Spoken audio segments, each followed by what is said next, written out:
Yo, what's good, my peoples? It's your boy, Big Chris, aka the Compton Animator, and I'm here to bring you another WWE RAW review. So we're not reviewing WWE RAW for August 11th, 2014. Let's get into this, but before we get in, just one piece of news. Not really wrestling related, but it felt like it's something I wanted to talk to, and it's basically the passing of Robin Williams.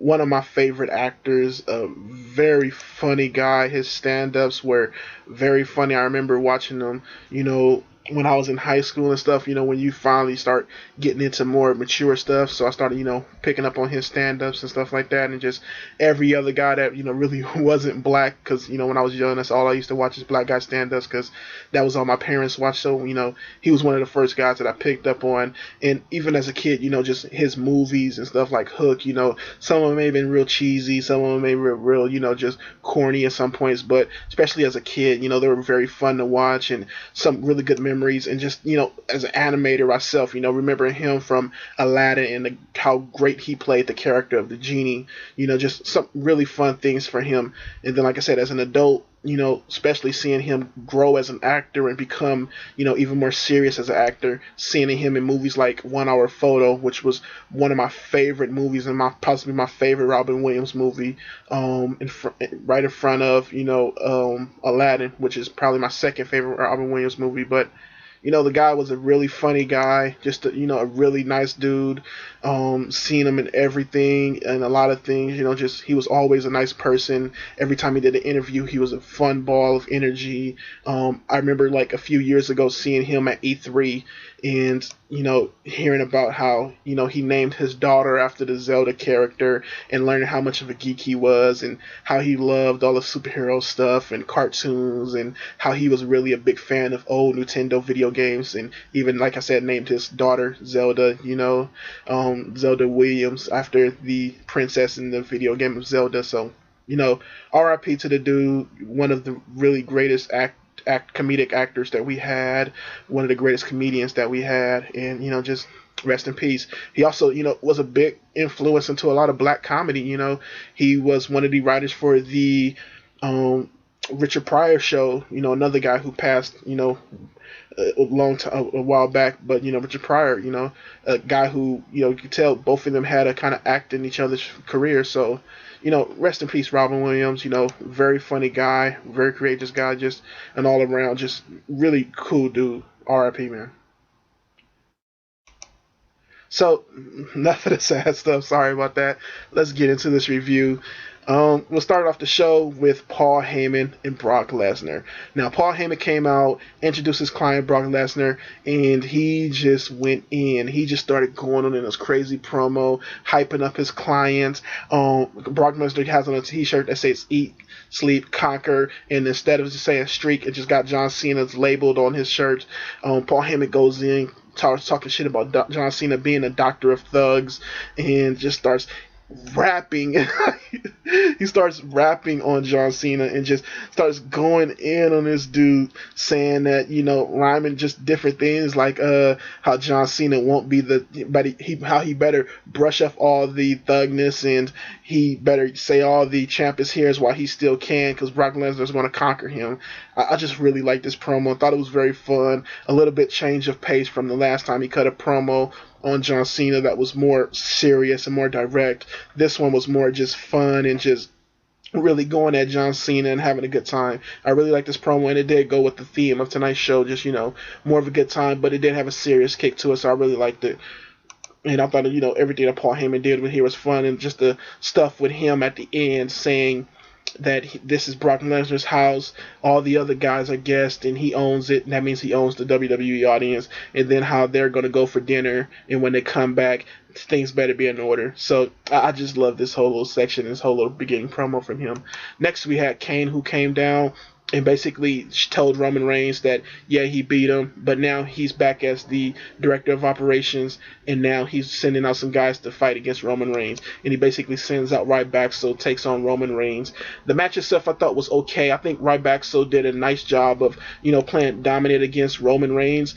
At points, Roman Reigns did come back with some moves, but what I really liked is that they didn't play fair. They went out and basically took the DQ by beating the shot of Roman Reigns. They did play a nice job with the higher guns. Sorry about the ghetto bird in the air. This is Compton, so they may be looking for some fucking body.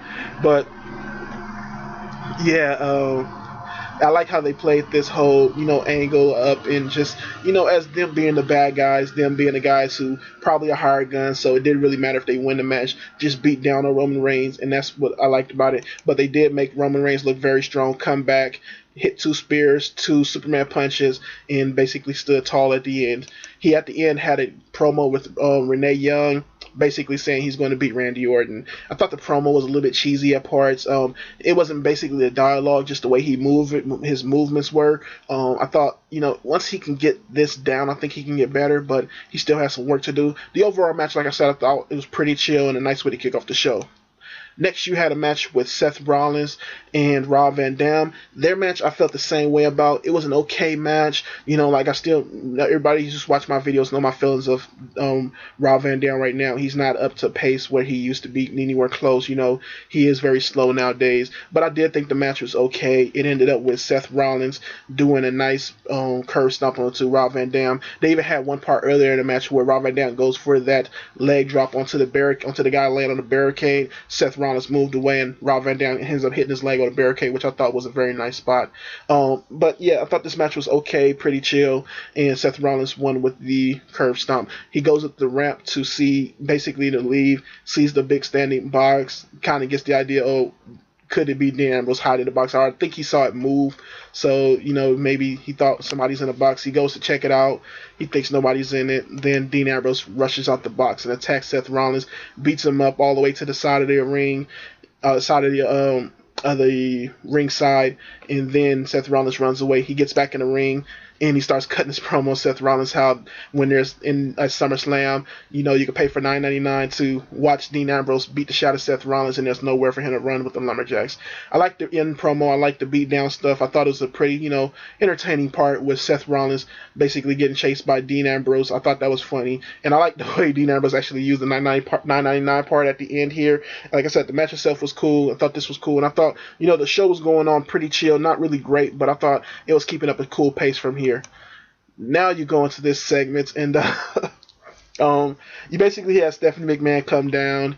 She brings out this lady who supposedly is Daniel Bryan's trainer or therapist, and she basically says that Daniel Bryan and this lady is having an affair.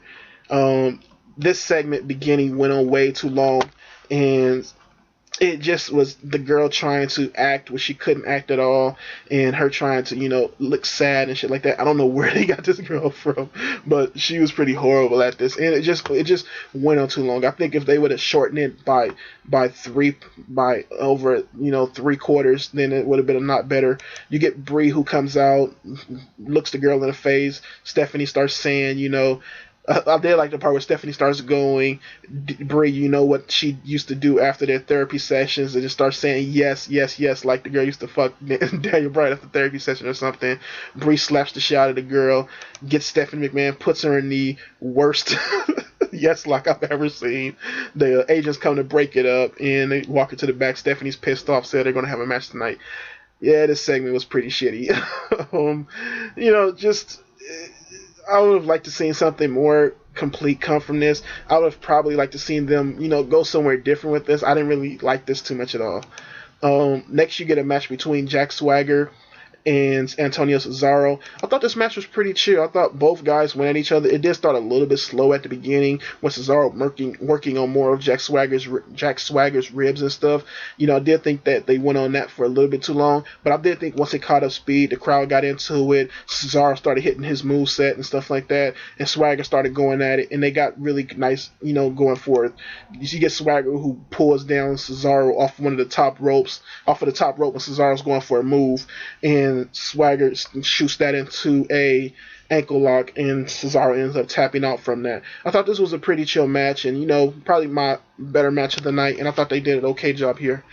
So afterwards, you get Swagger and Zeb, who's getting ready to go to the whole "We the People" chant, and you get the Russian flag who just booms, appears in the back of them before they can get to their chant, and Lana and Rusev come out and they have a big ass stare off with flags waving. So a pretty chill match and an okay end segment for that leading up to the pay per view. Next, you get a match where I thought this was horrible. You get Stripper Marie and AJ Lee, your Divas champion, in a match. Couple things happen.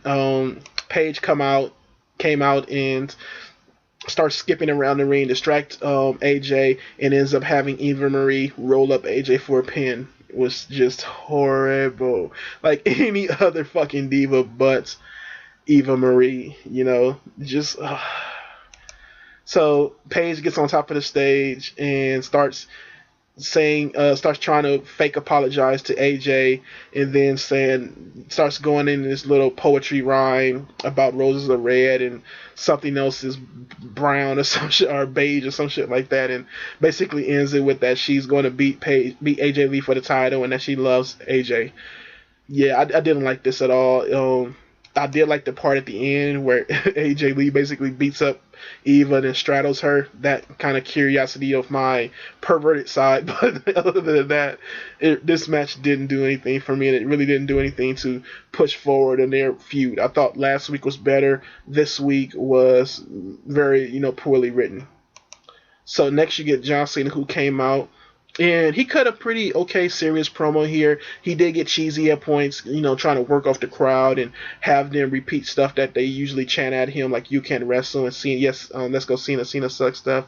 I thought when he started getting into the whole, him against Brock Lesnar stuff, and started, talking about, how he did beat Brock Lesnar at one point, so he can win. I like that part, and I like, where he was going with the promo and everything. He started going afterwards, challenging Brock Lesnar to come out and fight him. Brock doesn't come out, and he basically says the champ is here and he's going to win. I thought the promo itself was pretty chill, and I thought, Cena did an okay job here. I am very hyped for these two guys' match. I'm just so scared that they're going to have Cena actually go over with the win here. That is something I really, really do not want to see. But, I guess it is kind of a good thing that, they actually build up a hype for, them thinking that Cena may pick up the win here, which is something I just don't want to see. So, it kind of makes me worried about the match and makes it a little bit unpredictable. So next you get Bray, who comes out to the ring and she trips up her own fucking feet and almost fall here. I just started cracking up when I saw that. So she gets in the ring, getting ready to go for a match against Stephanie. Stephanie comes out fully dressed, non-ring gear, and basically tells Bray that the other girl pressed charges against her and is having her arrested. The cops come out and deliver the worst what do you call it? The reminder speech, or however you say that shit. I've had it said to me so many times. I don't know how the fuck to say that shit. The whole, you have a right to remain silent speech, and they barely get able to say it, and they just shut the fuck up and just start sending her to the back, and then you get Stephanie at the end, who's basically saying it's all Bree's fault and just talking shit to Bree. I don't think that this was a good way to go with the whole arrest angle. I think once you did it once, trying to do it again, especially with somebody like Brie who can't act it off, makes it even worse. And I don't think it was a good way to go from what they did earlier. What I would like to probably have seen is Stephanie use her other divas, the girls that she have there, to attack Brie or get on Brie, like she had with Alicia Fox and that gang. I thought that would have been a better way for Stephanie to do something than to go again and rehire, these guys and try to get somebody else to do this against Brie, which I thought, was very cheesy, already done, especially in this feud. And, even though it was an idea of revenge, I didn't really like it at all. And it was just badly done. Stephanie was okay in this whole little 2 segments, but, the way Brie was and the way everybody else was, I didn't like it. So next you get a match with Dolph Ziggler versus Heath Slater. You got The Miz, who's on the outside, and he's standing on the table on commentary against the other guys. His mic even unplugs at one point, which I thought was very funny. So you get Dolph Ziggler and Dolph Ziggler and Heath Slater, who's going out there in the match. They have a pretty okay match here. You get one point at the match where The Miz tries to go for interference, for distraction. Ziggler gets out of the ring and they start fighting. Ziggler basically beating him up and throwing him in and stuff. Ziggler does this for so long that he actually gets counted out, and you get another fucking win from your boy Heath Slater, which I was like, damn, they're really giving this dude these underdog wins, which I thought was very funny. And you get Ziggler, who comes back into the ring, tries to shake Slater's hand. The crowd was actually cheering for Slater, so I did like that. Slater tries to kick Ziggler first to kind of, play more of the heel part up. And you get Ziggler, who basically lays him out with the zigzag. So I thought this segment was okay here. I like the stuff that Miz was doing. I like better him being on the talking commentary doing healer stuff than him being in the ring for the most part. And I thought that Slater did his job here and actually, did a nice job at the end of playing more up the heel role, even though he was getting cheered. So I thought that was pretty chill. Next, you get a backstage segment with Bray Wyatt and Chris Jericho. And you basically had Bray Wyatt just spewing a bunch of crazy nonsense to Chris Jericho. And, I just did not understand what was the point of this. I like that they had them finally in a segment where they're going promo against each other, but it felt like Bray Wyatt took 6 minutes to do his promo, and he just basically talked about nothing. He said Chris Jericho was trying to save him. He asked Chris Jericho, did you dream and stuff, and what was your dreams? Do you even remember them? He says he remembers his, and he says that he's a nightmare, he's a monster, he's not the savior, and stuff like that. I can take little parts of it out, but it was still a bunch of nonsense, and I was just waiting for Chris Jericho to say, what the fuck are you talking about, Wyatt? I'm going to fuck you up. Something like that. I think Bray Wyatt delivered it well. It was just a bunch of badly written nonsense that didn't lead anywhere. You had Chris Jericho, who did come back, basically saying, I'm going to beat you up at the pay-per-view, but his was very short, a couple of sentences, and that was it. Bray Wyatt spent the whole time talking the nonsense, and, I just didn't really understand this promo. I didn't really like it at all. So, this whole feud has been it's two guys who are really good in ring, really good on the mic, but whoever is writing this or whoever is booking this, just doesn't seem to know any direction for these guys and has no direction for them, which I'm just, kind of pissy when you think about, what could have been with this whole feud. So next you get a match that we've seen several fucking times. Randy Orton versus Sheamus. Average match for these two, nothing too much out of it. I did like the part where Randy Orton goes to slam Sheamus' shoulder into the announce table and then goes to fix the announce table and poses after that. I thought that was pretty funny. He gets in the ring, they start going back and forth again, and it all ends with Randy Orton hitting Sheamus with an RKO after Sheamus jumps off the top rope. He poses before he pins him and everything. So I thought, Randy Orton did show some good character stuff here. You have Sheamus, who copied Randy Orton, trying to do the whole get up, revving up the snake thing that Randy Orton used to do. Usually does. So, there's a couple okay parts here, but, just a match that I barely paid attention to because it felt like I've seen everything in this match before, and it felt like, it was just going through a loop. So after that, you get the ending segment of tonight's Raw, where the show, I believe, picked up in your last 20 minutes here, actually kind of saved the show from being a, pretty boring show. So you had Mean Gene and Jimmy Hart come out, and they basically introduce Hulk Hogan. He comes to the ring, and he just starts, doing his whole stick. They show a video package of Hulk Hogan throughout his career. Very good package. They go back to Hogan, and he's tearing up and stuff like that. I really thought the package was very good, and, just nice music playing with it, just showing, him throughout his career and all the stuff that he done, all the, spots that he's had and stuff, especially his older stuff. And then, they start bringing out guys. They bring out Ric Flair. They bring out Mr. Wonderful Paul Orndorff. They bring out Roddy Piper. And then they go to bring out the NWO, Scott Hall, a.k.a. Razor Ramon, and Kevin Nash, a.k.a. Big Diesel, Big Sexy. And you get Scott Hall, who basically starts saying, everybody loves the red and yellow, but we want to see you in the black and white. He asks the crowd, they say yes, and then you get Hulk Hogan who rips off the shirt to show the black and white, and they're getting ready to go into the fun part, and you have Kevin Nash who grabs the mic and Big Sexy starts singing Happy Birthday to Hulk Hogan. He says he'd never done this before, and he just starts singing Happy Birthday. I got a real kick out of this, and I thought it was pretty funny. So after that, you get Brock Lesnar music, who hits mid-song, and Brock Lesnar comes down the ring, intimidating everybody in the crowd. Is going crazy over it. He hops in the ring. Paul Heyman starts going really funny, just going really funny with this, and he just starts staring down everybody. He pushes Piper with his shoulder. He stares everybody down, Ric Flair and all. He goes to Kevin Nash and just. He looks at Kevin Nash and he was like, "Nah, I'm not fucking with you. You was a Magic Mike. I'm not fucking with you." And I just love the way he like just passed by Kevin Nash after like giving him one glance, like, "Yeah, I ain't letting the great fool me. You still look like a motherfucker who will tear his quad trying to tear your quad trying to whoop my ass."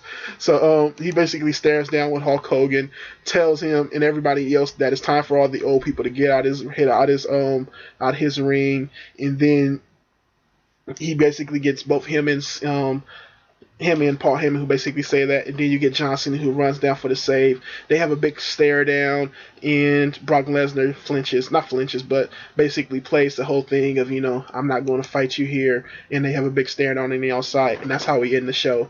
So I thought, today's show was pretty okay. You go to the backstage segment, and they tell you that you can see the rest of the whole birthday stuff on the backstage segment. And I thought it was a very nice way to, promote the network, saying, if you want to see the rest of the birthday stuff, go to the network. And it was only like 10 minutes. I didn't like where they started off with the whole thing of Titus O'Neil, Heath Slater coming out and trying to bring the cake out. They just basically a goofy thing for them to for them to get the cake pushed on each other, then fight with the cake. So I didn't really like that. But I did like where, you get all of them singing happy birthday, and Ric Flair woos every time they say happy birthday, and every time they get to that little middle point of the happy birthday song. And then they bring the cake out, and the fucking cake has $9.99 of candles. So I thought that was pretty funny.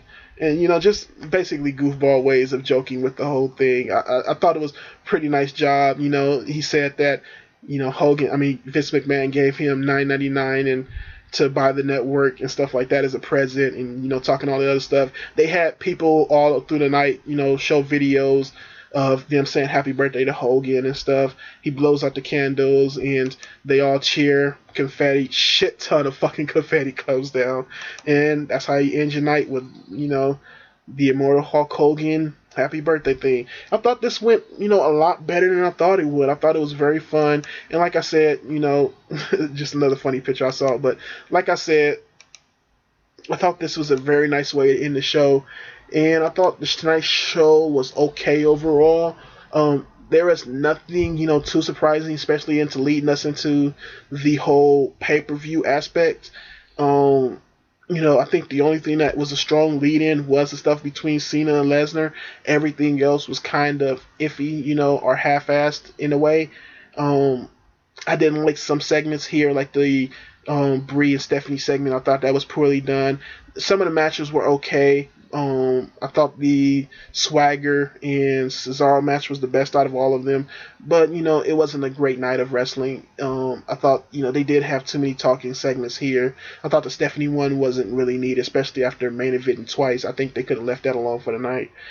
And, but I do have to say I like the way the show began, and I like the way the show ended. It has some okay parts in the center. So, it was a pretty average show. I would give it a C+, especially a plus for the whole end segment with Hulk Hogan and stuff like that. So, yeah, okay show tonight, better than last week.